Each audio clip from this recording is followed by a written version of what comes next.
Lengo la Mungu kutuita tuwe watakatifu ni kwamba alitaka tushiriki ile asili alionayo Mungu alitaka tuwe nayo. Ndio maana akasema iweni watakatifu kama mimi nilivyo mtakatifu. Manake mtu yoyote anaishi maisha ya utakatifu, maana yake anashiriki ile asili ya Mungu moja kwa moja, kwa sababu asili ya kwanza ya Mungu kabla ya mambo yote ni utakatifu.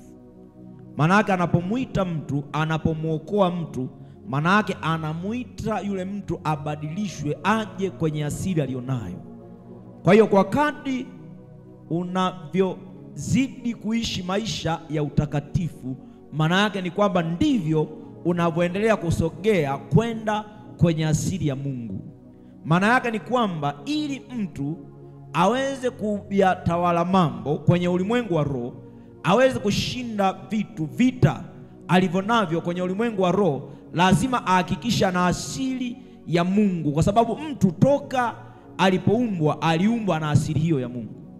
Tukaangalia Mungu alimfinyanga mtu kwa udongo, lakini ili awe hai, ili mtu awe na uzima, ili mtu atokee kama tulivyo leo, ilibidi ampulizie ile punzi ya uhai ili mtu awe hai. Manake yoyote anaishi ndani yake kuna asili ya Mungu, kwa sababu ulitoka ndani ya Mungu. Kwa hiyo kuwepo kwangu, kuwepo kwako ni wazo la Mungu, si wazo la mtu. Japokuwa mwilini tulisema kuna kanuni ya mtu ili azaliwe, kuna kanuni, lazima watu wakutane. Watu wanapokutana, maana yake mwili lazima uzae mwili, na Mungu ameweka mfumo kwamba lazima ifanyike hivi na iwe hivi. Ambaye haikufanyika hivyo na akazaliwa mtu alikuwa ni Yesu. Ndio watu wanasema alizaliwa kwa uwezo wa Roho Mtakatifu. Na ndio maana mtu akipata mimba tunamuuliza baba wa mtoto ni nani, kwa sababu tunajua kuna nini, kuna kanuni. Sasa kiroho, ili wewe uzaliwe, kuna kanuni ya wewe kuzaliwa kiroho ambayo ni lazima uokoke. Unapookoka, maana yake unarudishiwa ile asili ya kwanza ambayo ilipotea kwa sababu ya Adam na Eva. Mungu anakurejeshea. Na ndio maana maisha ya uokovu yana aina ya amani ambayo huwezi ukaipata kule duniani.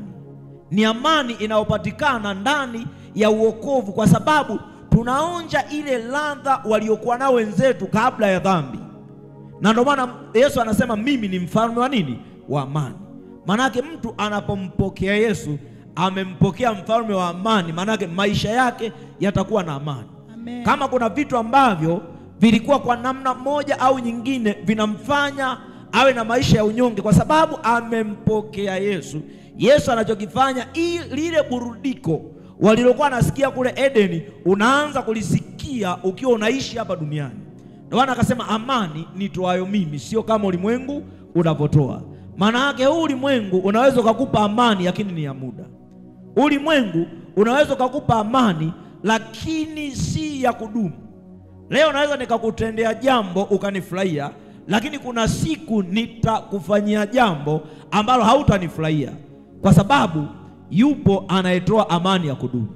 Huyo anayetoa amani ya kudumu ndo anasema iweni watakatifu kama mimi nilivyo mtakatifu.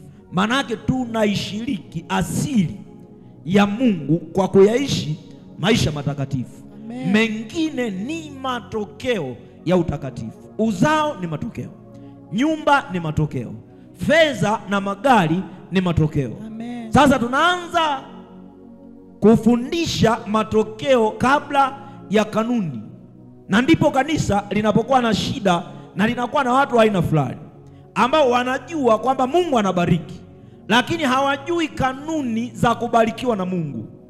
Wanaweza kanajua ukitoa tu Mungu anakubariki, ni sawa, ukitoa Mungu anakubariki, lakini Mungu anataka mtu awe kama yeye.